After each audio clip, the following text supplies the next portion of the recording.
Realm Talk. I am Aaliyah. And I'm Geneva, and welcome to your weekly ride into the fantasy realms of entertainment. Woo! We are back for episode 4. We took a break, but we came back on our regularly scheduled time just because it was easier than trying to swap in a week. We were busy. Well, I was busy, so get my pronouns right. Yes, life So, happens. Life life happens. happens. So, what are you reading? So during these last 2 weeks, remember I told you I was reading A Court of Rose and Thorns, the series. I read the 5 books, and initially, I grew to love the series. But then once I finished it, I found that I really missed the characters. And I was like, I want to go back and reread it again. But then I was like, no, you need to read other books. I've literally have like 10 books that I have on my bookshelf that I bought over the last 2 weeks that I need to start. And so I stopped myself. But I did start reading Lore of the Wilds. It's right here. This is by Annalise Sabrana. It's a small book. It's only 300 pages, so I feel like I can get through You it pretty took its quickly. clothes off? I don't like to read with the paperback because it gets in the way when I'm reading because I'm constantly Just folding and it walking starts around with naked shuffling. books. So I don't like to have it in the background. It's really annoying. But it's right over there. It's right next to my bed. The book is good. It's a small book, so I'm getting through it. I think this is her debut novel, and you can kind of tell. Um, but I reached the point where it's interesting, which is about 100 pages in. So I've No, it's been not bad. tuned in. Yeah, I've been tuned in and listening. Um, Definitely could be a bit more world building. But I also just came off of a 5 series book that had 400 pages until something got really interesting, so they had a lot of time to build and talk about the world compared to this book only being 300 pages. Oh, But yeah. she's a BIPOC writer. The cover was a black girl with curly hair and another black guy with locks, and then another one with I think he's antlers. He's a fae, and so it's fae and humans and enemies to lovers, and they just got their We first love a good kiss. enemies to lovers. We do love a good enemies to lovers. And while this isn't as uh, breathtaking as Xaden and Violet, or even enemies to lovers that I read in A Court of Rose and Thorns, I do still like the book and would recommend it so far. So that's what I'm reading. Cool. What about you? Good. I am reading 2 books right now. I kind of shelved some of the other books. Most of the other books I was reading were all smut anyway, so I can go back to them whenever I feel like it. So I'm not really missing anything. But I picked up a really interesting smut book at Target. So, Oh. so I picked this up. This is Mercy by Sarah Kate. Sorry, Mercy by Sarah Kate. And it is actually a femdom smut. So I'm very excited about that. Femdom?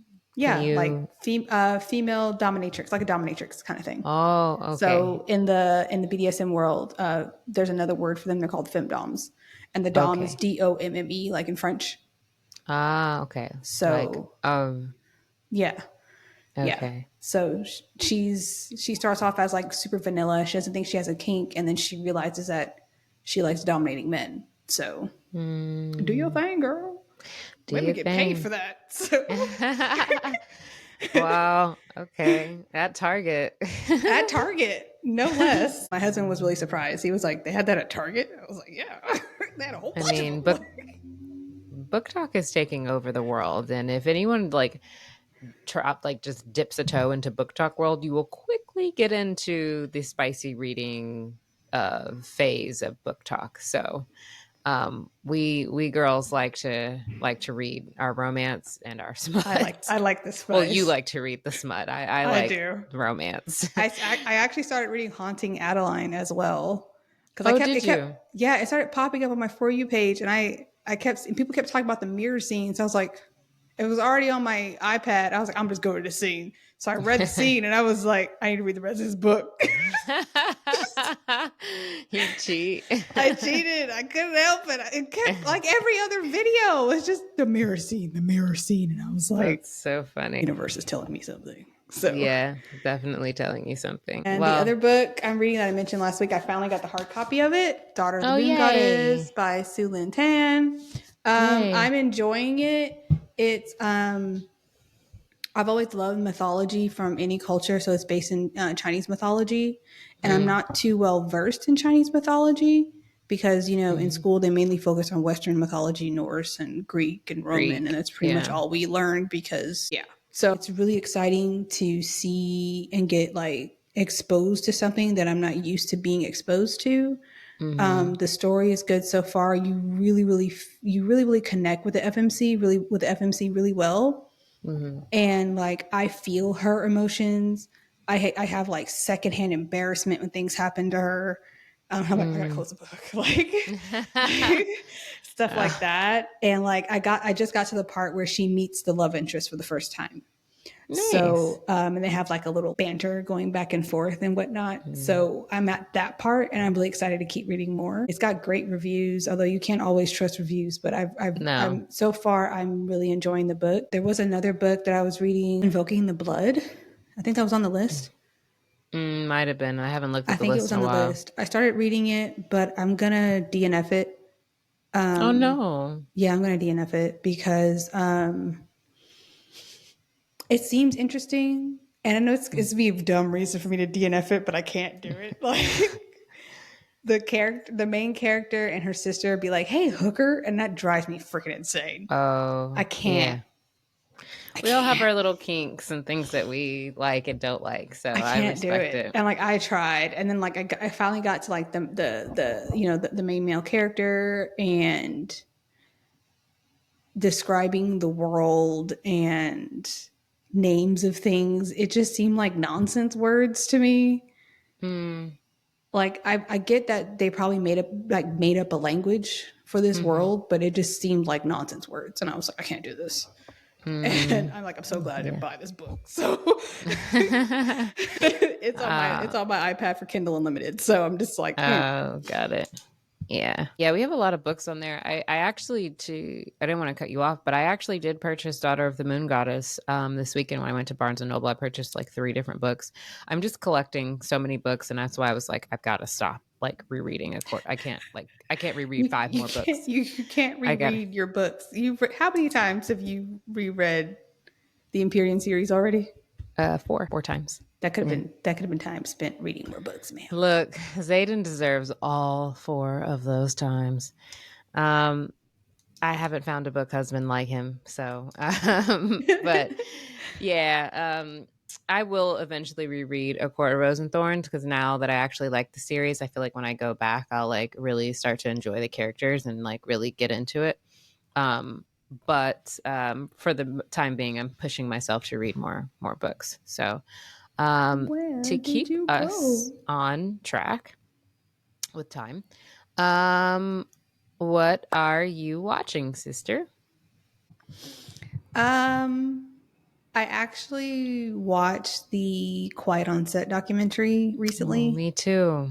and it was really hard to watch. I couldn't watch it all in one setting, like all in Yeah, one sitting. I had to watch it in like parts, and then when it got to yeah. like Drake Bell's part, I was just like Horrified.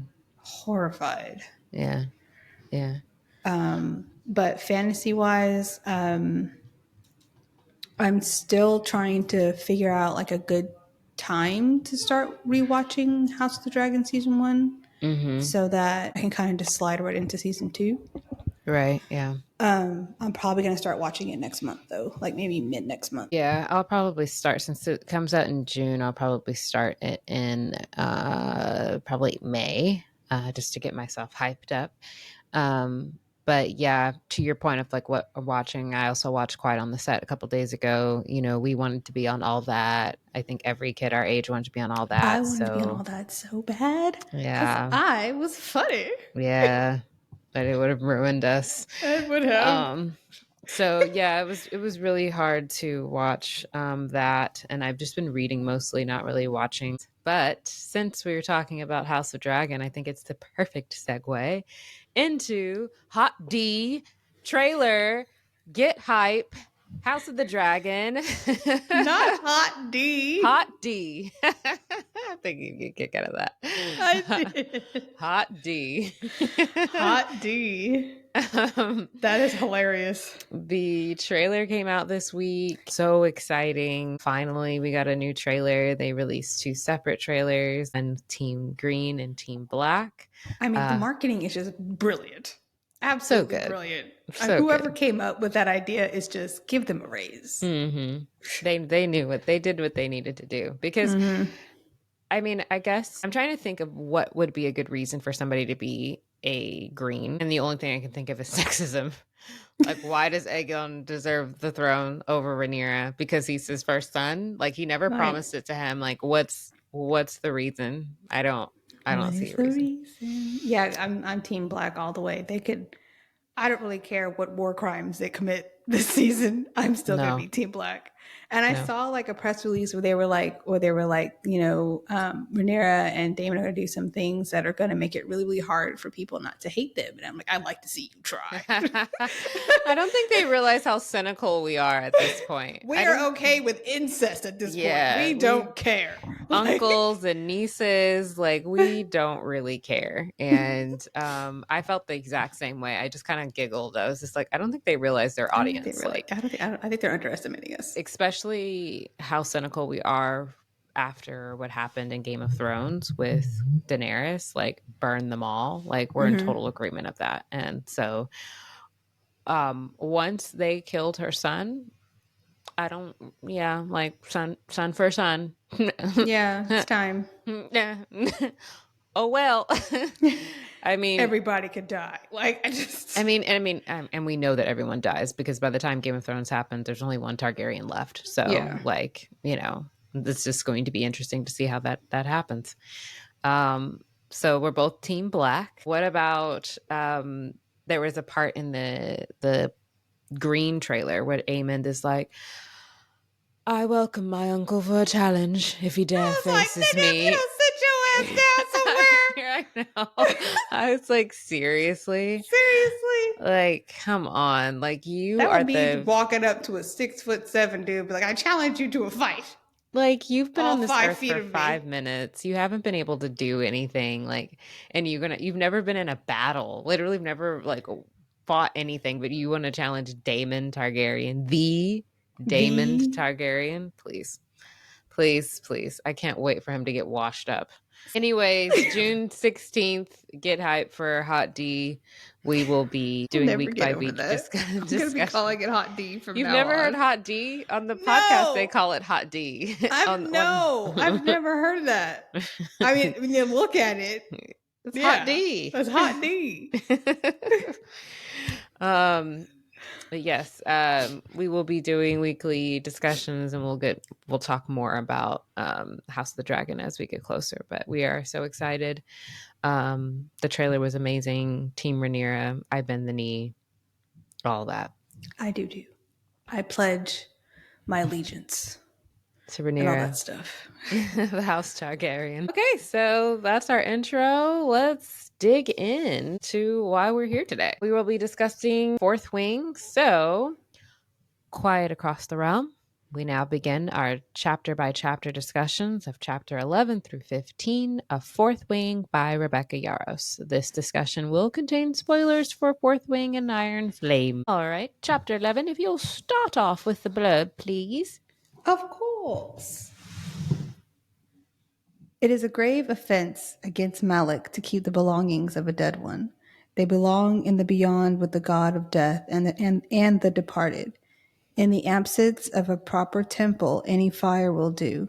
He who does not burn from Malik will be burned by Malik. Major Worley's Guide to Appeasing the Gods, second edition. Uh, God, not nice. Sounds like Zeus. No. Yeah, right? Okay. All right. So, chapter 11, it starts off with Violet and her squad are practicing for the gauntlet. They are full speed ahead with the practicing. Violet's issue is she can't get up the chimney portion of it. Her size and her joints are just making it impossible for her, and it's just harder and harder each time. Violet talks with Sawyer and Ree about like what types of options and things that she can do, and they're trying to help her come up with different ideas, but she just can't come up with anything. And Mm-hmm. tomorrow is presentation day. So she has to make a decision on whether or not she's going to stay in the Riders Quadrant or she's going to run to the Scribe Quadrant based off of Mm-hmm. what Dane's offer that Markham would take her, and Professor Markham, excuse me. But I think it's interesting. She holds back on two reasons. One, that she just feels like her mom is going to throw her right back. And two, she never going to know if she's good enough for it. And she can't really live with herself if she doesn't know. And I Right. think If that she that's. if she backs out now, she'll wonder the rest of her life Mm-hmm. what would have became if she actually went through it and succeeded. Have you ever had a moment like that in your life where you were like, I just have to try, like no matter what? Like, Lots of can you them. relate? Fair enough. It spoke a lot to me because of acting and like me moving to New York City and like dropping my life and just like quitting my job and moving. Obviously, it's not on the scale of like life or death, but I understood like I don't think I can live with myself if I don't try. Mm-hmm. So it's time for presentation day. Presentation day is the deadliest day for the first years. In order to get to presentation day, they have to climb the gauntlet. That's your test. You get to the top of the gauntlet, then you get to be presented in front of all of the dragons. But pretty much, I don't know if that's actually a reward because the dragons can just kill you, and it's the deadliest day. So after you get to the fucking gauntlet, then it's like, all Should be right, called should be might be called Day roasted. of Death. Yeah, the day of the death. Malik's Day. Yeah, Malik's day. You know, he gets lots of offerings day. So after the morning death roll, they head out with Dane to the gauntlet. Imogen doesn't wish her well, like hopes that she falls, of course. And Heaton, who is a third year, it's our first they them in the book, which I thought was cool to point out. Um, wishes her good luck, which she was like, that's nice. Mm-hmm. Never spoke to that person. And then Dane's being short with Violet. He's not saying anything. And then suddenly he's like, change your mind as they're walking to the gauntlet. And she's like, no. And he keeps pushing, like, and then he grabs her hand. He, holds hands with her and he starts to beg. Like, he can't watch her die. He can't bury her. He's literally going through a whole panic attack experience at this point. Mm-hmm. He's in full panic mode. He's just like, I can't. And it was really sad. Like, how we talk about Dane and how annoying it is, but like you can see his fear and what he's really Yeah. fearful. Also, what I noticed is that while I can acknowledge and appreciate his fear is all I statements. He's not taking into account how Violet actually Mm, feels or what Violet actually wants. It's all about what Dane wants. yeah, that's a good point. It is all about what Dane wants. I can't watch you die. I can't live without you. I can't do this. And Mm-hmm. he's not asking, like, what's your plan? How can I Yeah. help? You Mm-hmm. can get through this. You're going to be Mm-hmm. okay. I'll He's be not here on offering the other solutions. side. He's just It's eating at him. The fear is yeah. too The much. It's fear consuming is him. eating at him. Um, so Violet's just like, dude, I got to go do this. So she gets to work and she passes all the way up to she gets to the chimney, and she has a plan that she's come up with, and she doesn't know if it's going to work, but she's got to try. So she takes one of the ropes to the side and uses that to climb up the wall for the chimney, and she actually makes it up. And she hears someone like, oh, like, what is she doing? Can she do that? And she's just ignoring it. Then she reaches like the final ascent, which is like a ramp jutting out of the wood, and then it like curves upward to the inside of a bowl. So I kind of thought like a bowl, like actual like soup bowl, and then Yeah. there's a ramp and you've got to run up and reach the lip of the bowl. That's what I thought. Oh, like when you go skateboarding at skate Yeah. park. Yes, that's exactly what I thought. A skateboarding Okay. ramp, which is fucking impossible if you've ever been at any type of like playground thing, like running up something, your ankles just feel like they're like getting No. popped. That made me think about rocket power all of a sudden out of Yes. nowhere. Shout out to Rocket Power. So she reaches We are the old. No. we are old. She gets there, she looks up at the curve bowl, and she reminds herself of what Zayden tells her, that the right way is not the only way. So she grabs one of her daggers and she runs as fast as she can up the ramp. uses one of her daggers, digs it in, and scales it up, uses that to scale up the wall. Mm-hmm. And she fucking makes it. And all the while, someone has been screaming that Violet has cheated, which Drinking that is, haterade. yeah, exactly, which is Amber Mavis. She's a wing leader from the third wing. And she also notes that this is the person that Dane was close with last year. So they had some sort of sexual or whatever relationship. Amber charges up to Zayden, screaming at him like he needs to do something, and Garrick is not having it. He's like, you better calm all that down, girl. And he protects Zayden in that moment, and I really like that. Like that, just like absolutely not you running up on nobody, not in front of me. Yeah. And Zayden is unamused and unfazed, and We he love just Black Cat energy. yeah, he just literally was just like, Sorengale, like, are you going to speak? Because I'm not talking to this person. And so Violet says that she should get a penalty for the rope, like a time penalty for the rope. And as far as the knife, she quotes the Codex. And Amber is like, you dare quote the Codex to me? Absolutely not. But Violet's right. According to the Codex, a rider must not be separated from anything that they bring to On their the person. on their person. And as long as they have that as extension of themselves, it's not technically against the rules, which is a wonderful reason why Violet is so smart. And she uses Zayden's word. She says it to him. The right way isn't the only way. And so he tells Amber, well, she got you. Like, you lost. And she's like in so much shock. And I can't believe I just made it through this and did it. And Amber, didn't get me kicked out. She's another wing leader. She gets to watch the rest of her squad make it up the gauntlet. And they do. And so that is the end of chapter 11. Shout out to Violet. She made it up. She Made passed the it. She gauntlet. did it. Oh my god. I know you sent me that thing from Reddit last night, and that I I was just know. like, that's what it looks like. Because Yeah. I could not for the life of me picture this thing. I always figured it was like some Looney Tunes Wile E. Coyote like contraption, Mm-hmm. but like She I needs like a couldn't map. really. Yes, like because Mm-hmm. I like it sounded like some crazy like Acme contraption, but I just Mm-hmm. couldn't picture it. Yeah. Yeah. I would agree with you. To the listeners, I had found on Reddit somebody had done like some sort of computer AI or something where they were able to actually create the gauntlet and based off of what the words said, and it was really good. So I will try and drop that in the show notes so that if anybody wants to look at that link, they can check it out. Yeah, it actually wasn't AI. They actually built it in a computer program. Oh, sweet. Because Even better. I know the program. I can't think of the name of it right now off the top to save my life, but it's actually a computer program and it's made for designing games. And they actually Nice. took the time to build it Oh, that's really and put cool. Violet in there too, which I thought was Yeah, really they neat. did. They put Violet in it. I was They just put like, Violet in it. Perfect. With her braid and everything. I know. It's like, can they just make the whole series into this animated version? Like, please. Everything. No. Right. All of it. Thanks. Okay. So I just wanted to get into a couple of little key points. Why do you think Amber Mavis is so upset? Like, I think she's really upset think. for like 2 or 3 reasons. I think that a lot of it is jealousy because as you noted earlier and as we see in the books that Violet suspects that this is the woman that Dane had some sort of relationship with, Mm, and so her seeing Dane like not necessarily fawn over her but just be so protective of her, mm-hmm. and that can make someone jealous, Mm-hmm. especially if he's been like neglecting her, so to speak, Yeah. in favor of Violet. Yeah.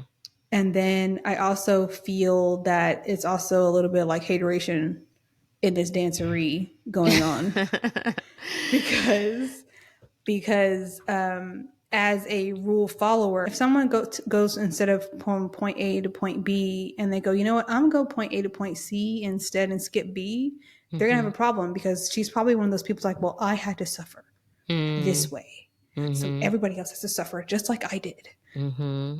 And like Yeah. that's the vibe that I got from her. Yeah.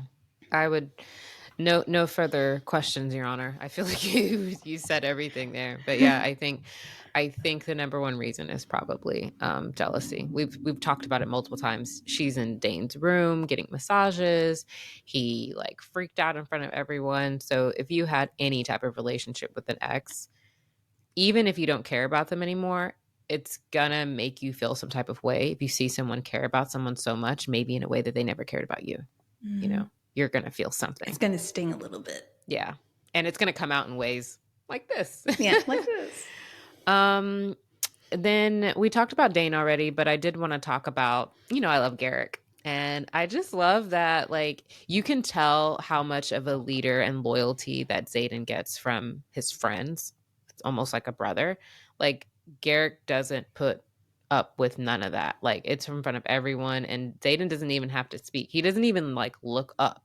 And Garrick's not fucking with the shits. Like, Amber, don't bring that shit over here. Don't come talking to him like that. Like, that's my wing leader that you're accusing of cheating.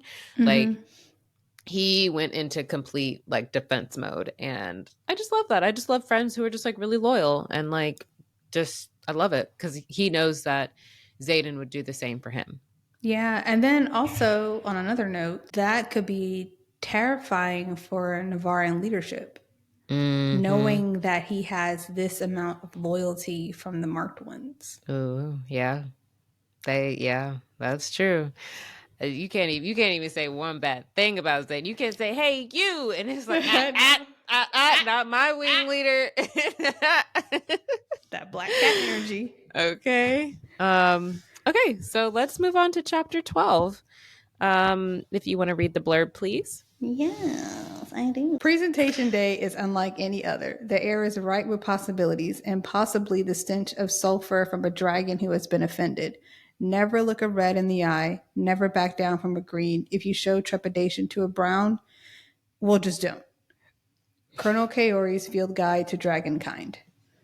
All right. So we are meeting the dragons, y'all. It is presentation day. I mean, as I said at the beginning, the gauntlet starts, and then if you make it up the gauntlet, then you get to be presented in front of the dragons and all of those warnings. So her squad places 11th out of 36 squads on the time to get up the gauntlet, which is pretty awesome. It's So impressive. they did really well. Um, and so now they're heading to be presented in front of the dragons. The fastest up the gauntlet was Liam, of course. Garrick, who is their section leader, lines them up and gives them some advice. Don't walk close together, as the dragons will, if they burn someone, you don't want to be in the way of them burning somebody else or getting your back singed off. So walk a few feet away from each other. Um, so they head in, and Luca, who's on their squad, asks Garrick if it's true that a feathertail is on the field. And he's like, yeah, it doesn't matter. Feathertails don't bond. It's probably just curious. We're kind of given our first hint, like, something's up with this feathertail. Is, clever writing, but if you read anything, if you read stories, this is like hint, hint, hint. Foreshadowing. Foreshadowing. And there has not been a feathertail seen outside the veil for a very long time. Like, it is just layered with the hints and the foreshadowing here. So they head in single file, and they're told to talk to their neighbor, start to have the conversations, because the dragons like to hear how you speak and how you think and how you talk. This is very important for who gets burned. So they Roasted. had they gets roasted. They head on the field, and Violet notes that Ree's actually nervous, and so she decides to just start talking about her sister to her and what kind of baby she thinks her sister's having back at home. We note that first years are not allowed to write to their families during the first year. Um, and then during their discussion, Rhea asked Violet why she didn't tell her about the rope and the dagger for the gauntlet, and she's kind of hurt. And Violet says it's because she didn't really think about it with a lot of time, which is fair, and she didn't want to bring Rhea down if she failed. Um, how do you feel about that? It's gonna come off as mean, but I feel like Ree's overreacting. Like, girl, she didn't tell. She gotta tell you everything. Like, come on Yeah. now. Like, for all you know, she probably came up with that like on the spot. She's Mm-hmm. probably still ruminating about it in her mind before she did it. Like, Mm-hmm. not everything needs to be bounced off of somebody else. Yeah. That's a good thought. I think when you have friends, like, you do want them to share everything, but we have to remember that, like, some things, like, people just aren't comfortable with yet, and like respecting that. And it's okay to be like, have a little bit of hurtness, but just being there, I think, retelling her, like, you can tell me anything. And sometimes that comes off as like I don't know, when I read it, it came off a little as nosy, but I understand like wanting to be like, hey, I'm your friend and I'm here for you. Like, Mm-hmm. we were just talking about different ways that you can get up the gauntlet. Like, help me help you. Like, I want you to survive. Um, so anyways, they do agree to tell each other more. And it's just a friendship bonding moment. Violet notes that she still hasn't told her about Zayden's secret about the marked ones meeting. But it's not her secret to tell. So Mm-hmm. um, as they near the end, they see a gold dragon, which is the Feathertail, and Tynan and Luca talk shit about the dragon. And Tynan tells Violet that she should bond with the gold one because they're both weak. And Sawyer charges up Tynan, like telling him never to talk shit about your squad mate, especially in front of the dragons, because they can hear you. And Tynan doesn't care. And Luca, another one of their squad mates, speaks into Tynan's defense, saying, like, well, she's small and her hair's like, half colored, so it fits. Like, and Violet feels like, damn, like 1 minute outside of leadership, this is how you guys really feel about me. And I Yeah. felt bad for her in this moment because I just remember being in school and like having other people talk about you in a negative way. I know that they're in college and older than I was when I entered college, but like when you think people have your back and they don't, like even if they just like barely like you, like it's fine. But to hear them like immediately be like, yeah, well, she fucking sucks. So, I mean, he's not wrong. It's like, damn, That was like my entire middle school experience. So I feel like it was a lot of people's middle school experiences, mine included. Um, you just want to not necessarily be invisible, but you definitely don't want to hear people you don't just, want to hear it. yeah, like it sucks. I felt bad for her here. Um, Tynan says someone should kill the dragon, which I thought was wild to say in front of other Bold in front of dragons. the other dragons. Like, what the fuck? But Yeah, when I read that, I was just like, yeah, okay. like it's very, very bold. And but I think when you grow up with knowledge like Violet and you grow up learning about dragons and understanding them, you can tell someone who doesn't have the education, who's not paying attention in class, and who doesn't have like the wherewithal to be aware what you're saying these dragons are hearing. And they are beings. They're not like a They're not roach. dogs. Yeah. Yeah, like they really do hear Not what you're not not saying. And not to knock on dogs or anything, but I'm the dragons are smarter than the dogs. So thank you for I your don't need I don't clarification. need the dog The brigade dog people people are coming going to come after after me. you. I know they're gonna come after me. So they start to head back after reaching the end, and Luca continues to bully Violet, and she just takes the high road and starts to talk about how, like, oh, like, I think Ree says, like, oh, the dragons are, like, not as scary as I thought they'd be. And she's like, well, at least they don't look like Wyvern.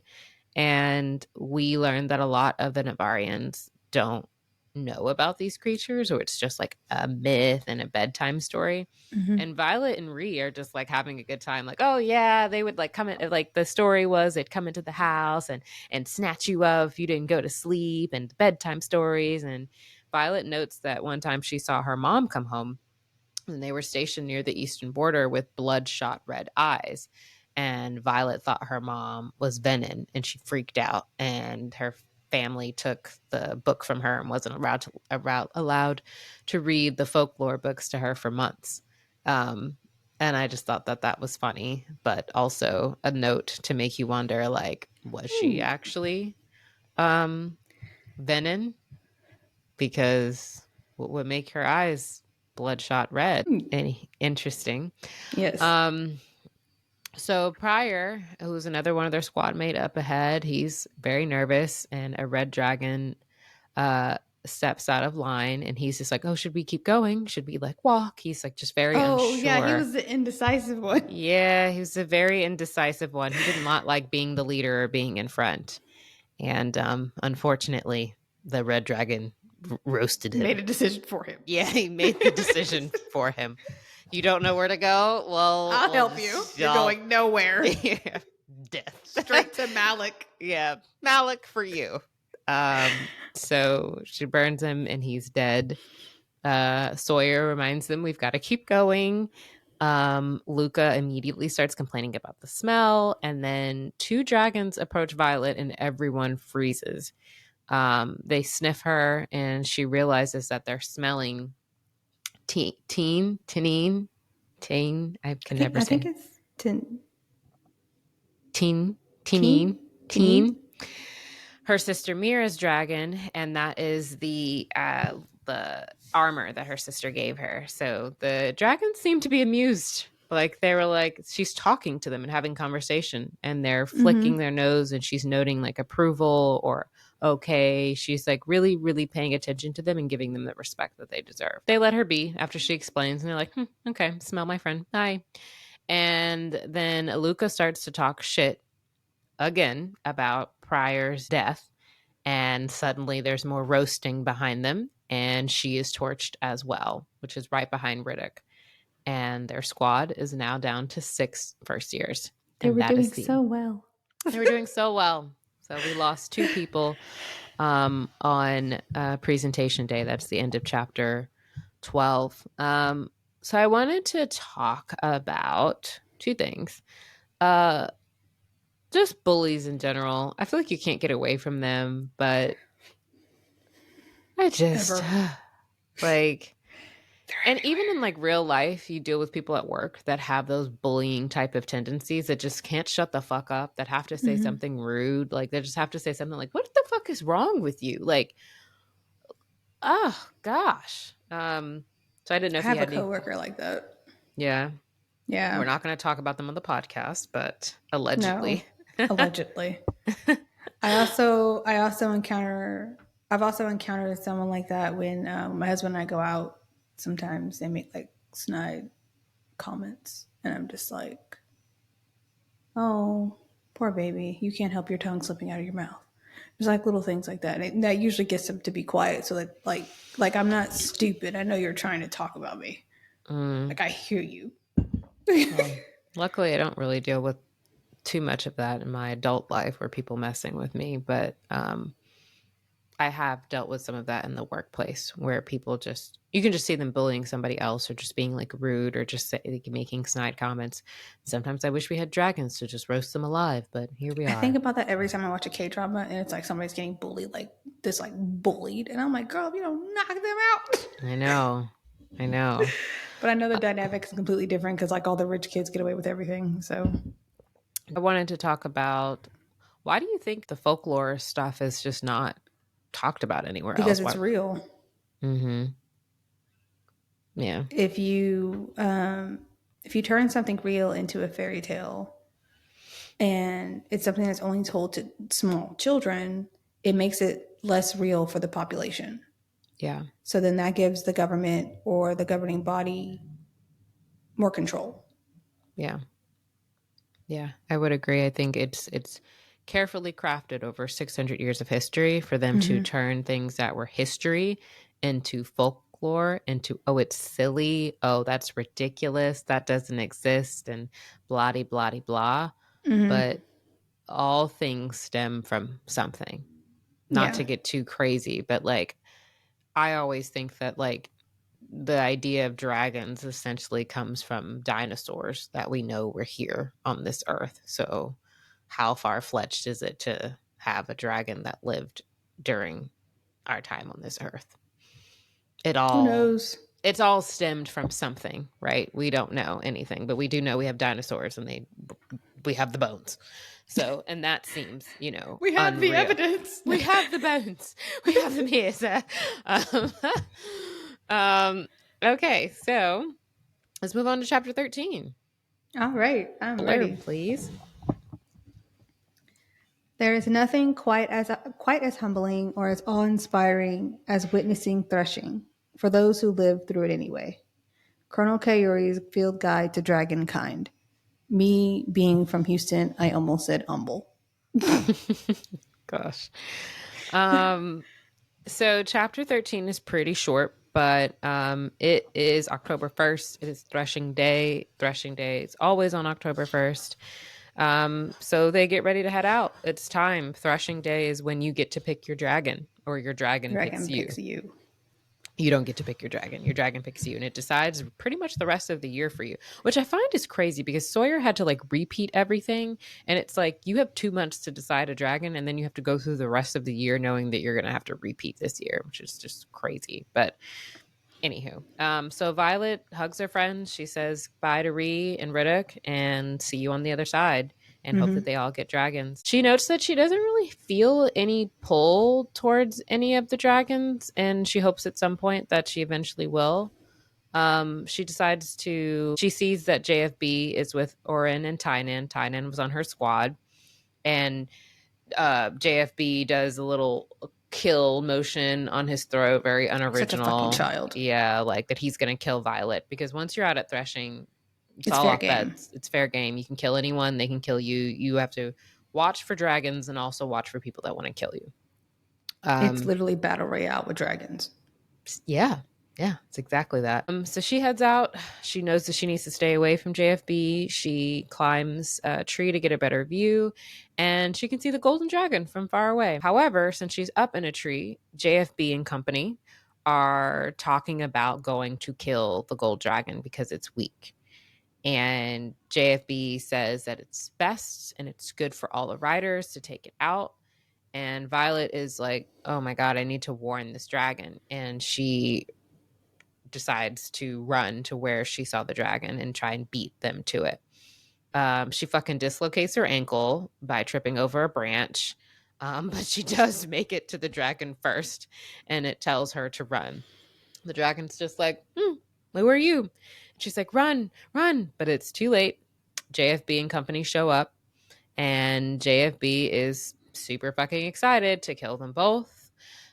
She tells them that, like, it's against what we believe to kill a dragon, but he says, in quote, letting something so weak, incapable of fighting, live is against our beliefs.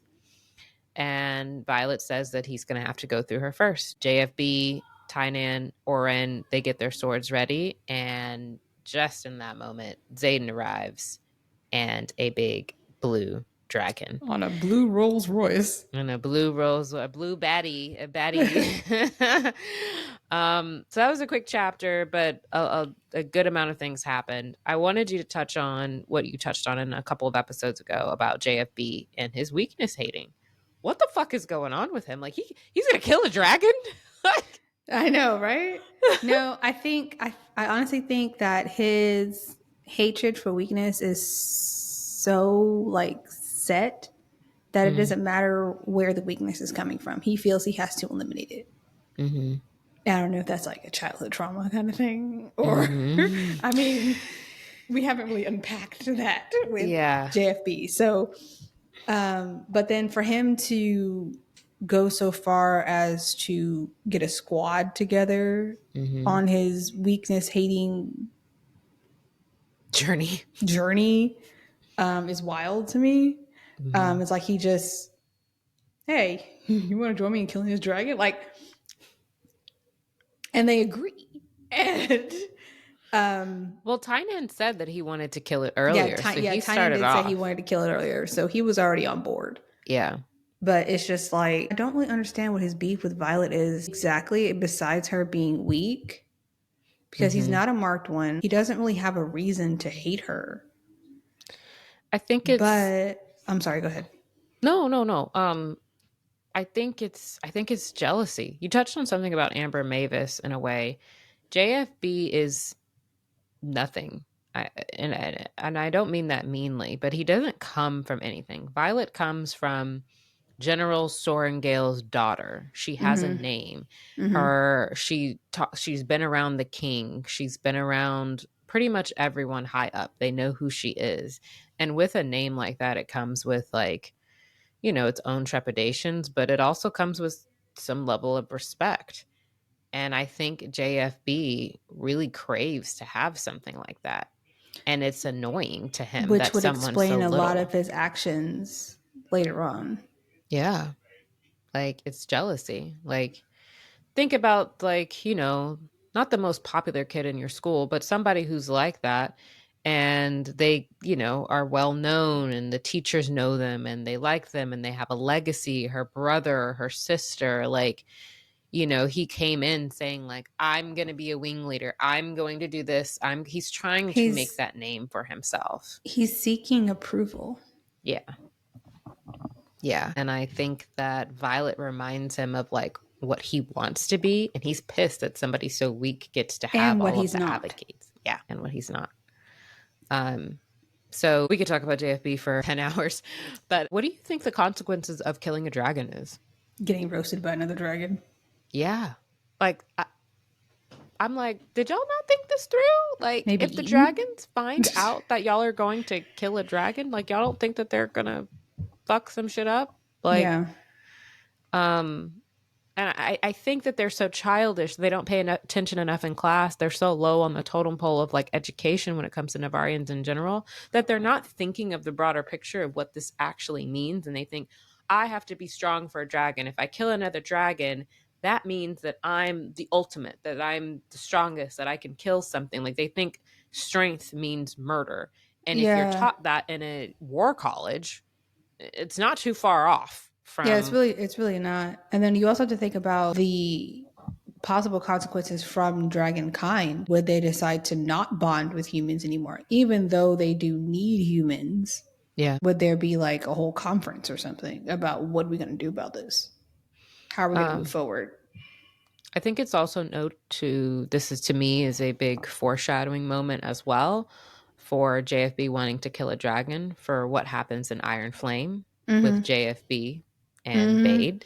Yeah, I think for this is sure. a good nugget here for how he thinks and how How he he thinks operates. and that he has really no limits to what None. he's willing to do for power and strength. So let's move on to chapter 14. In the 6 centuries of recorded history of dragon and rider, there have been hundreds of known cases where a dragon simply cannot emotionally recover from the loss of their bonded rider. This happens when the bond is particularly strong, and in 3 documented cases has even caused the untimely death of a dragon. Navarre, an unedited history by Colonel Lewis Markham. All right. So chapter 14, which starts off with Zayden sizing them all up. Jack fucking Barlow tells him, "You can't interfere, bitch." And Call him a bitch, but okay. he didn't. But it's against the rules for anyone to interfere during threshing. And if you're on that field and you're getting murked, then they cannot do anything about it. So he notes that Zayden can't. Violet starts to freak out, but then she remembers another thing that Zayden told her a couple of chapters ago to focus on the possibilities and not the outcome. Mm-hmm. And she squares them off. She can do this. It's 3-on-1, but she's good with her dagger. So she immediately throws a dagger, hits JFB in his shoulder, and rips it to shreds. She throws her second dagger at Tynan, hitting him in the thigh, and then Oren comes to engage in hand-to-hand. So dagger, hand-to-hand combat. Tynan recovers. He is fucking screaming in pain. No, JFB is screaming in pain, and he runs off, and he tells the other two to kill her because his shoulder is fucking ruined. So now it's down from 3 to 2 immediately. Of course, Jack fucking Barlow runs off, a little bitch. Of course he does. So Tynan pulls the blade out of his thigh, 2-on-1. Tynan's sword cuts into Violet's arm down to the bone, and Zayden screams behind you as Oren is about to chop her fucking head off. She knocks him unconscious with the back of her blade, so now she's down to 1.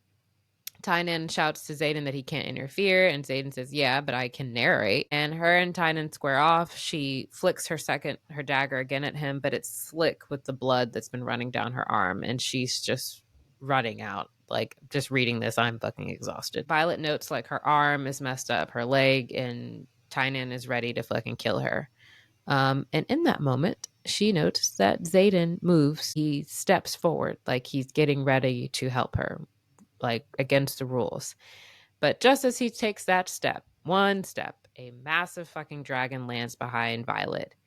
And he says in her head to step aside, Silver One. And she's just like, what the fuck? Hobbles aside, and he burns Tynan to death. Their squad is now down to 5. He tells her to kill Oren, and Violet says that she can't kill an unarmed man. And I he's can. No. right. And he says that he would kill her given the chance. That's going to be one of my questions for you at the end. So save that I can't and I can for a second. Um, and then Violet and the dragon starts going back and forth, and he's like, "You're bleeding. Do you always bleed like that?" And she's just like, "I mean, sometimes." And she's like, "What? Why am I arguing with you?" And he's just like, "Let's go, Violet Sorrengail." And she's just like, "Oh no, you don't want me. Like I'm literally like bleeding out. Like I'm weak. Like I'm different. Like you don't want me." And he's just like, "Get on my back," like I said. And she's like, "But we can't leave the gold dragon." And the gold dragon's just like, "Oh, bye." It just flies off and just flies away. And she's just like, "That would have been nice if you would have done that earlier." She realizes that this dragon is fucking huge. She's got a shot leg and a messed up arm. She has no idea how she's going to get up the dragon. And he actually lowers her shoulder so that she can mount him. He introduces himself as Terrananok, but he says Terran will do. She sits down, and just as he launches off, Violet loses her seat and falls. And that is the end of the chapter. Um, all right, two questions for you. One, how the fuck did Zayden know to be there? Do you think that it really was his blue dragon? Like, how did he know to show up? Because they be talking. Was he looking for her? I kind of like in my romantic heart, I kind of think he was like I sitting think on the it probably a sidelines, little like bit of wondering. both. He was Yeah. probably in the air, scouting or whatever. Mm-hmm. And I think that his dragon may have noticed the gold dragon and the other three motherfuckers Yeah. approaching her and Violet there and the fuckery that was about to ensue. But Yeah. I also think they be talking. So I think it Yeah. was like a multitude of things happening all at one time. Yeah. I definitely think that Zayden, when we learn about how he started to fall for Violet, I think in this moment he was probably in his head. And the dragons and riders have a connection. So if he's worrying about something, even if he's not saying it out loud, they're already in your head and they know what you're Yeah, thinking. they And know what you're thinking. They know what you're so she's feeling. like, "Do you want to go look around and maybe see where she is so you could shut the fuck up and stop worrying?" I Yeah, could totally see that happening and then it I can see turning that into happening too. this But then also, situation. you have to remember the promise he made to Lilith. Good point. Thank Okay. you. Look at you bringing that in. Yeah, that's he promised Lilith that he would look after her in exchange for protection of the marked one. So he kind of has to, He kind of whether has he to. cares or not, but he has to know and make sure that she's alive, which is probably 50% of the reason why he took that step because he can't let her die. Um, my second question was, Orin, would you have been able to, would you truly have been able to end his life in that moment? I think so. Is he like that episode of SpongeBob where like Squidward is talking and he's like, "I have no soul," and it's like,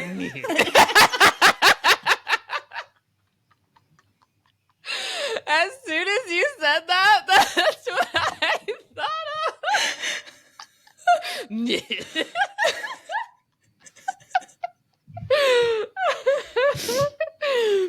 I Okay. think I think I would because it wouldn't even be about me. It would be about what I'm protecting. Mm, And when I'm in protection mode, I get very like meh. So I think if push came to shove, I would be able to do it. hmm. But I wouldn't be able to do it like on a whim, like just go around killing people. But like Yeah. like a serial killer or something. But I think that if I was pushed into that situation and the dragon is giving me the okay, like it's okay to do this, like Hmm. if you don't do it, he's gonna come for you again later. Yeah. And he's right. Like if you like there's certain people, like the only way they learn is if you feed them a taste of their own medicine. Right. And bullies are a prime example of that. Very true. Um, I don't think that I would have been able to do it with him being unarmed, but I think in the fight, it's noted that Violet like throws her daggers at shoulders and legs. That would have been the moment where I would have been like, I'm not about to do 3-on-1 where one of y'all is getting up. So this is hitting true and on the mark because I can't risk. Daggers to the neck, Yeah, like I can't. So that would be the time where I would like throw a dagger at the throat. versus throwing the dagger at the shoulder or throwing the dagger at like the stomach instead of throwing it at the leg or the limb. Like, you're not getting up because I Yeah. can't fight 3-on-1. But I don't think I would have been able to do it with somebody down. That would have just done something to I my would have soul. because he already tried to kill me. So All right. Let's move on to the final chapter, chapter 15. If you could blurb us, please. sure, be my pleasure. Just because you survive threshing doesn't mean you'll survive the ride to the flight field. Being chosen isn't the only test, and if you can't hold your seat, then you'll fly straight into the ground. Page 50, the Book of Brennan. Oh, Shout out to Brennan. Brennan. Oh. So this is another short chapter, but it starts off with Violet falling off of Taryn's back, and he catches her with his claw, throws her back up, and tells her to hold on, and that she's embarrassing him. That was so funny. That actually made me audibly laugh when I read it. You're embarrassing me. You're embarrassing me. Get your shit together. And she's just like, my body's like not like others. She's trying to explain to him like her joints and things like that. And he says he knows exactly who she is, Violet Sorrengail. And Taryn's like, we're gonna have to put on a show. So he decides to use his magic to hold her in place. And they just take off to dips and spins and free falls, and she's finally able to let loose as he's holding her in, and she's like, there is no better feeling than this moment, flying and being in the sky, and the sinking feeling. She just loves it. And she asks Taryn, like, why did you choose me? And he's just like, because you saved her. And she still doesn't believe it, and she's thinking this in his head, and he's just like continuing to answer her, and he's just like hears her doubts, and he's just like, well, since you must know, since it's still bothering you, you're the smartest in your year and you're the most cunning. And she's like, oh, you can read my thoughts. And he's like, yes, you will never be alone again. That was funny too. um, and then the golden dragon catches up to them, and she's flying next to them, just like, hey, it's like, happy to see the gold dragon who she did save. So they land back at the flight field. Taryn dips his body so that she can dismount, and she notices that all the other dragons are like, they all make kind of like a little noise, and she's just like, are they like grumbling? And he's like, yeah, they are, but don't worry about it. Taryn says that. So she's walking, and she's just like, I'm a rider. Like, I'm a fucking rider. I got on a dragon. Like, I did it. I made it. I'm alive. And she sees the gold dragon. She tells her she's really happy that she made it. And the gold dragon responds saying, maybe I was saving you, which I thought was very sweet. All the generals are there on the dais, including her mother. Her mother refuses to look at her or even see if she's safe or okay. And General Melgren is looking at Taryn with wide eyes because he has the other black dragon. So he's just like assessing him. Professor Kaori literally jumps off the platform to stare at Taryn because he's just like, the dragon. He's the dragon professor. So he's just, I just imagine him like dragon heaven. yeah, I have to jump off to get closer to it. So I thought that was funny. And her mom only, as I noted, only has eyes for Taryn. She doesn't look at Violet, and it pisses her off. She's literally fucking bleeding. And she's just like, fine. Like, she doesn't want to give her the satisfaction. What were you going to say? I think that Lilith not visually acknowledging Violet, but acknowledging Taryn was her acknowledging Violet. Interesting. It was Lilith. It was Lilith being filled with pride at the dragon that her daughter got. She didn't need to physically look at Violet. She needed to look at what chose her. Interesting assessment. I have differing opinions. You could look at me, Mom. Fuck. Like, you could look one glance. You could fucking look at me. But we know who she is as a person. Who Lilith Sorrengail is as a person. She's not going to give her that satisfaction. And like, Violet was pissing me off throughout this entire. But like, you know how your mom is. Yeah. You know how she is. Yeah, but it doesn't make it easier for mommy issues. No, it really doesn't. So, but you do make a good point. It's in Lilith's character to She knows she's alive. She doesn't need to look at her and make sure she's okay. She just got off a dragon. Yeah. So yeah, it's a good point. But I think Violet would have liked to have seen some sort of love from her. Um, so she approaches the book to record the name of her dragon officially, which officially makes her a rider. And as she says, Taryn a knock, Taryn's like, close. You could do a little better. And then the golden dragon speaks into Violet's head and she says, Andarnum. And she's like, what? And she realized it earlier when the golden dragon was talking to her, like, hey, you're not supposed to be talking to other people's dragons. Like, they should teach you that. Like, don't be in her head. But I don't think she registered really what that meant the moment Mm-hmm. the dragon started talking to her. And so she tells the person who's recording the dragons, and she's like, and Darnum, and Dara. And all hell breaks loose. That's the last line because everybody's like, both dragons? Both dragons? I Both of think them? I think Professor Carey faints. Yeah, it just completely passes out. All hell breaks loose. He's Lay on just the lawn, just yes, definitely a headcanon there. And that is the end of chapter 15.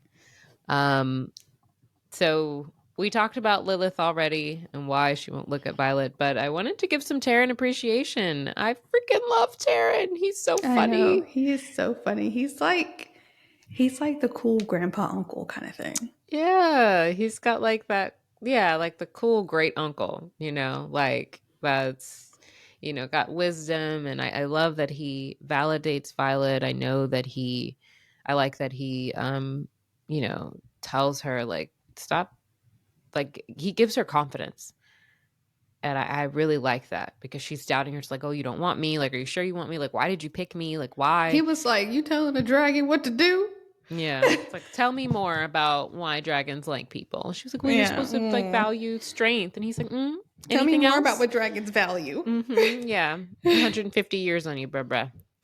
Um, yeah, I just really, really, really love Taryn. My next thing was when he says, and this is to the blurb that you talked about in the beginning. When he says, I know exactly who and what you are, Violet Sorrengail. How do you think Taryn knows her? Do you think it's just like dragons know everything, or do I you think he's think been it's watching tied? her. Mm, I think he's been watching her probably from afar. mm-hmm. And I And think I think he's that, probably getting like reconnaissance from other dragons too. yeah, definitely all the dragons talk for one. So she's definitely been talked about. She is a Sorrengail. Her mother, her brother, her sister, all have been bonded with dragons. But I think it's important to note that his rider was saving her brother, and his rider died saving her brother. So I think he does know exactly who she is Yeah, and what she is. that's true. I didn't think about that.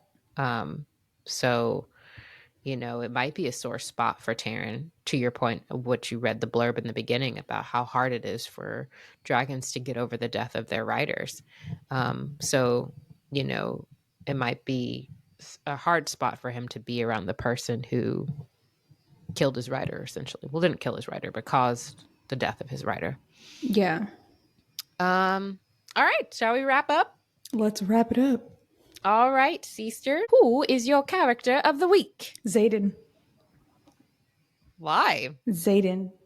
I feel like Zayden, when she was protecting Andarna, even though he couldn't really step in, he still did what he had to do to make sure she made it out. Just verbal instructions. He's still there teaching her. And throughout these last few chapters we reviewed, every time Violet did something, she's still reflecting on something that Zayden told her or something Yeah. that Zayden taught her. Yeah.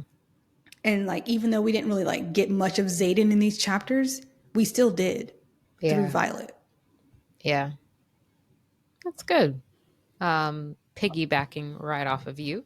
My character of the week is Violet Sorrengail. I know that's like an easy pick because the book we're reading, and I promise I won't have her as my character of the week many, many times.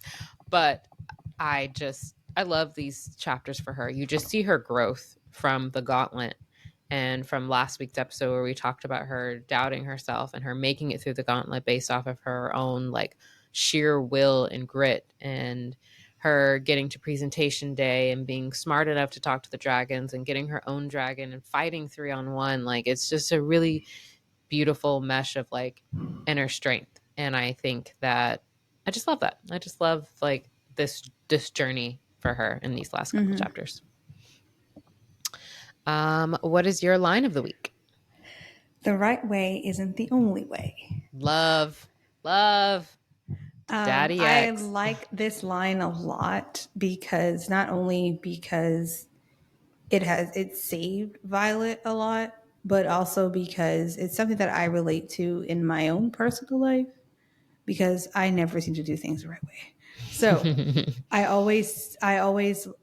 I tend to think abstractly a lot, and when most people are going straight, I'm going to go diagonal or I'm going to go zigzag or I'll still get there, but it won't be like everybody else. Oh, I love that. I love that for you.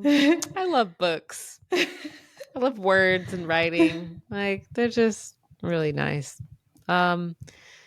My line of the week is I know exactly who and what you are. And I had already talked about that a lot, but I love that Taryn is like her inner consciousness and how he speaks to her strength. And I really like that. What's your moment of the week? Violet 3-on-1 combat. Yeah, she ate Making Jack that. fucking Barlow run away with his tail between his legs. Yes, she did. She did eat that up, and I was really proud of her. For me, it was Luca dying. I don't like Yeah. bullies, Yeah. and her talking shit and all that, and just her getting roasted at the end of the chapter was just like, oh, that is exactly. It was just like when you really just want somebody to shut the fuck up. This was like exactly when she got of that. roasted. I was like, finally, quiet. Like silence. Like it's like you could hear the silence, and it was just like, ooh. I think Riddick said like, I guess they didn't like her either. It didn't like her talking either. And I was just like, yes, Riddick. Like, thank you. Like, I just like seeing bullies get their fucking justice sometimes. And we got to see Tynan get burned. We got to see Luca like. I don't know if the author was bullied in real life, but I don't have tolerance for them either. So get them out of here. I don't care. So yeah, that's our moment of the week. Next week, we will cover chapters 16 through 20 of Fourth Wing. Be sure to subscribe, like, and comment. You can find us on Apple Podcasts, Spotify, YouTube, TikTok, and Instagram. Thank you for joining us this week as we dive into the fantasy realm of Fourth Wing by Rebecca Yarros. I'm Geneva. And I'm Aaliyah. Thanks for joining, and we'll see you next week. Bye. Bye.